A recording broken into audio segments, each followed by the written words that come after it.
बुद्धं शरणं गच्छामि धम्मं शरणं गच्छामि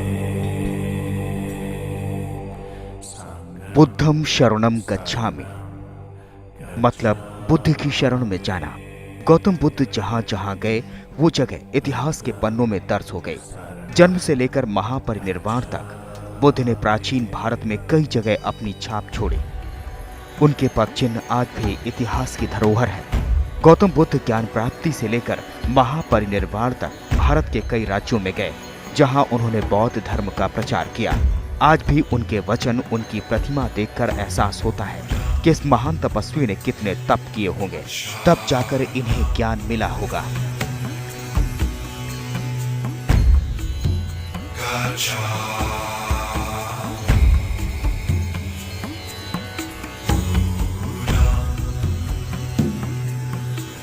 लुम्बिनी नेपाल और भारत की सीमा से 10 किलोमीटर की दूरी पर है। लुम्बिनी का अर्थ यानी सर्व सुंदरी जनपद कल्याणी होता है। ये दिव्य स्थान राजा ने अपनी रानी लुम्बिनी के लिए बनवाया था। इस पवित्र स्थान की गणना बौद्ध धर्म के 4 प्रमुख स्थान के रूप में की जाती है। महात्मा बुद्ध ने लुम्बिनी को दर्शनीय स्थान माना है।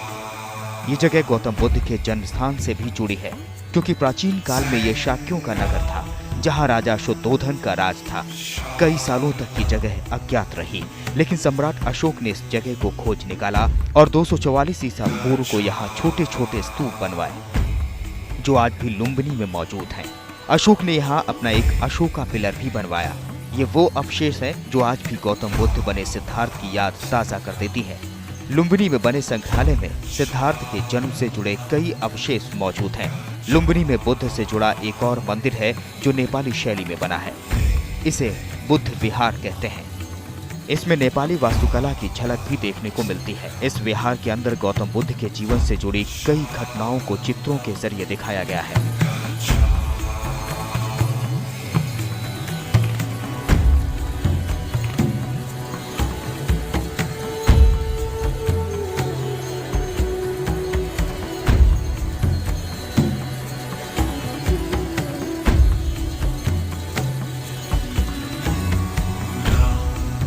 यहाँ से कुछ दूरी पर बना है चीनी बुद्ध विहार। यहाँ भी बौद्ध से जुड़ी कई प्रतिमाएं मौजूद हैं। जहाँ एक तरफ नेपाल में मौजूद लुम्बिनी गौतम बुद्ध की जन्मस्थली के रूप में जाना गया, वहीं दूसरी तरफ भारत में भी कई ऐसे राज्य हैं जो गौतम बुद्ध की नगरी के रूप में अपनी जगह बनाए हुए हैं। राजगीर भारत के राज्य बिहार के अंतर्गत आता है। ये वही जगह है जहां गौतम बुद्ध सत्य की खोज के लिए निकले थे। अपने परिवार और महल को त्याग दिया और चल दिए राजगीर की ओर। गीद्रकुट की इन्हीं पहाड़ियों में गौतम बुद्ध ने तपस्या की थी।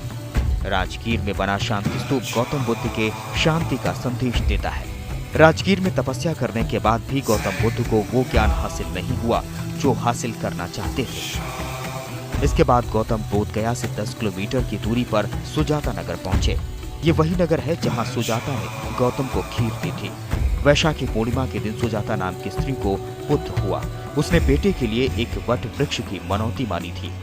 वह मनौती पूरी करने के लिए सोने के थाल में गाय के दूध की खीर भरकर पहुंची।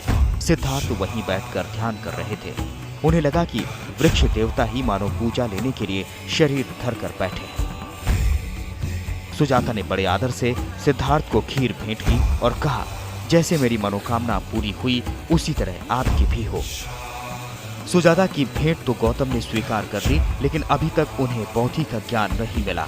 अपने बोधि के ज्ञान को पाने के लिए सिद्धार्थ चल दिए बोध गया की ओर। बोध गया जो संसार के सभी बौद्धियों के लिए पवित्र और पूजनीय स्थान है। गौतम को इसी पीपल के पेड़ के नीचे बोधि का ज्ञान मिला था। तभी से ये पेड़ बोधि वृक्ष के नाम से जाना जाता है।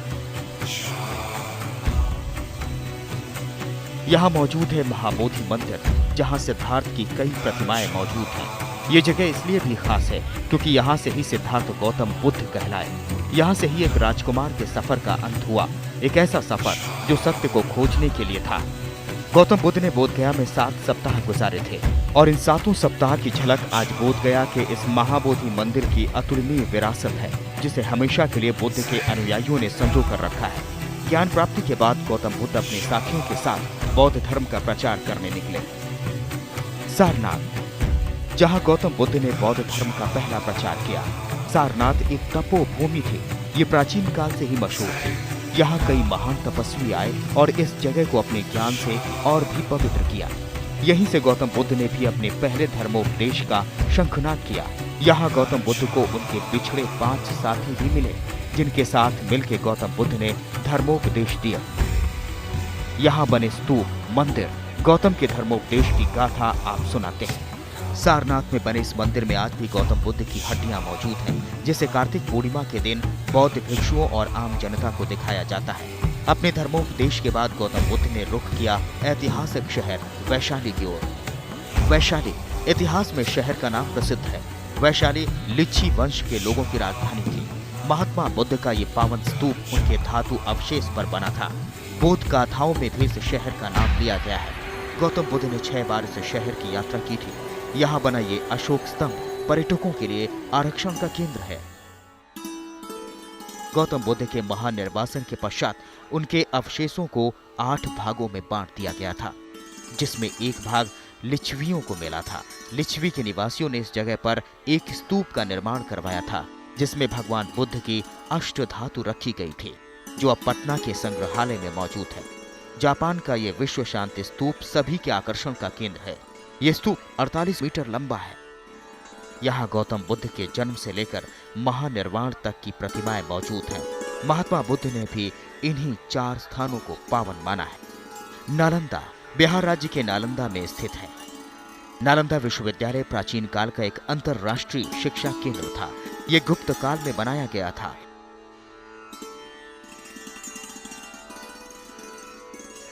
यहाँ की खुदाई में गुप्त काल के कई अवशेष पाए गए हैं। यहाँ कई स्तूप और चैत्य हैं। इस जगह गौतम बुद्ध का मंदिर भी बना हुआ है। आपको जान के हैरत होगी कि ये जगह 7 बार टूट के बनाई गई है। कभी यहाँ बौद्ध धर्म की शिक्षा भी दी जाती थी। कुशीनगर एक ऐसी जगह जहाँ महात्मा बुद्ध ने अपने प्राचीन वैभवशाली धर्म और शांति के लिए दुनिया के नक्शे पर एक खास जगह रखी। धर्म और शांति के लिए दुनिया के नक्शे पर एक खास मुकाम रखता है। 483 ईसा पूर्व गौतम बुद्ध ने अपने अंतिम विश्राम के लिए इसी जगह को चुना था। कुशीनगर भारत में उत्तर प्रदेश का एक जिला और एक छोटा सा कस्बा है। अहिंसा और त्याग का संदेश पूरे संसार को देने वाले महात्मा बुद्ध का महापरिनिर्वाण यही हुआ था।